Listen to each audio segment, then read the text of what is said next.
So we're with Wink, yes we are, and she's one of our recently diagnosed diabetics, but she's here because she's got a really sore bottom. So if we have a wee look at her bottom, immediately you can see that she's got a bulge on one side of her anus. And so this is actually a anal gland abscess, and we've talked about these in another video, but you can see how big that is. If I have a feel, that's like that size, and underneath, and even there's a wee hole here, so it's even burst out, and you can see there's this yucky brown discharge coming out. So that's really quite painful for her. So we've got to get her on some antibiotics, some pain relief.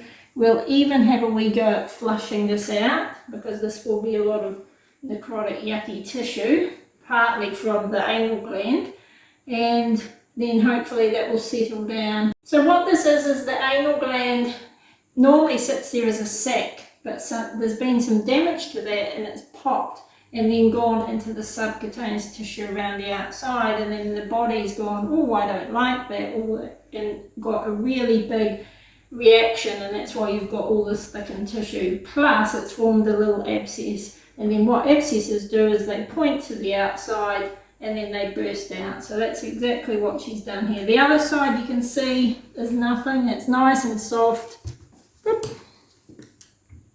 So the other side you can see is nice and soft.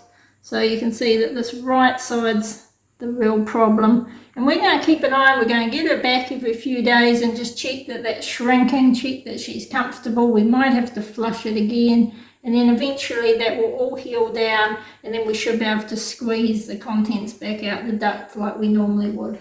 But that's what we call an anal gland abscess. Thank you, Wink.